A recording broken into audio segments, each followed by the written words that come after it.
bali yung kahit pala bali. Nung una akala ko pag nahugot lang, pag nabali, kahit pala bali, gagaling din agad ano, parang kukulang siya na natanggal ano, gaya no. Bali ilang araw mo bago mo naihila? May 2 linggo yan. 2 linggo mong pinahinga. Tapos nakakita mo, okay na, parang wala nang ano no. Nagdagdagan pa ng lakas. Nadagdag. Sabi nila magaling na kalabaw mo. Oo nga, mga kakri, makita nga natin. Sabi ko sa inyo, mga kakri, huwag niyong binibenta kagad yung mga kalabaw. Hinila. Kailan mo hinila kaya, guys? Kasi ba nung sa kaputatan? Hinila niya? Ah. Hinila, mga kakri. Oo. Naihila na pala ni Kuya Ega yung kalabaw niya, oh. Kita nyo, putol pa yan. Pero bali wala na nga, ano. Nakita ko kay Ega, titigas yan eh. Ay. Parang ano siya, parang kukurin, parang ganun din siya. Yung mga napuntahan kong mga putol. Parang ganyan din sa ano na yan. Kaya lang, ang humihina dyan, yung bakero. Yung bakero daw humihina. Hindi na makasulong, ano ba? Mga kakri, si Coco Martin. Hindi, niram ko lang yan. Dala ng anak ko yung motor ko eh.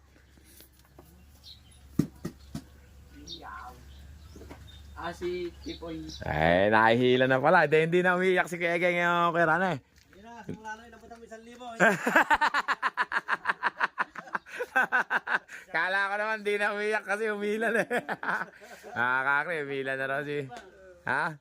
Siya umiyak na pag sulo lang kinabay. Mga kakri, tulad ng sabi ko sa inyo, pagka nabali yung kahit pala bali, nung una akala ko pag nahugot lang, pag nabali, kahit pala bali, gagaling din agad ano, parang kukulang siya na natanggal ano, gaya no. Bali ilang araw mo bago mo naihila? May 2 linggo yan. 2 linggo mong pinahinga. Tapos nakakita mo, okay na, parang wala nang ano no. Nagdagdagan pa ng lakas. Nadagdag. Ganun pala, ibig sabihin, pagka mahina yung kalabaw mo, pabali mo yung sumukay. Kaya lang yung bakero mahina. Bakera, mahina na.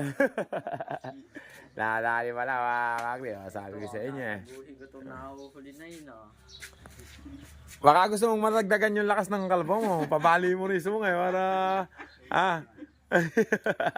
Inano na uli ni Kuya, ano? Yan eh, pinailan ko na naman ng 2 Joseph kami. Joseph. Bali, so ngayon. Bakit nga pala Kuya Egay? Ano ba pinaano mo nga pala? Ano pinainom mong gamot? Araw mong pinainom? Matagal lang. Naka-benting ko na yan eh. Bago ko hinili. 20 araw. Basta amoxicillab. Amoxicillab. 20 amoxicillab. 2 piraso, isang araw. Wala mga Kanina ko inumpisahan eh. Sa isang araw na naman. Hindi, pag magaling na kasi, mabibigla yan pag Hmm. mabibigla ng galing. Ibig sabihin, yung dulo yung kanya loob niyan. Nakakatulong Ano pa? ko Ah, yung Joseph. mabibigla yung Mga kakriya, sana may napulot kayong aral. Yung mga taong ayaw naman ibenta, gusto pa rin kahit putol yung ano. Meron kasi yung tao na kumbaga sa motor, meron yung gusto niya maporma. Pag na ganyan tulad niyan, yung ibang taong mangangalabaw, pag ganyan bali, ayaw niya na. Gusto niya na yung maporma rin. Pag ano. Pero pagka gusto mo lang naman kunyari yan, hintayin mo na siyang tumanda kasi matagal na kayo nagsama. Pwede rin naman niya kasi hindi naman, yung lakas niya, andun pa rin yan. Pwede yung alagaan pa rin niya. Hindi mamamatay yan. Hindi rin hihina.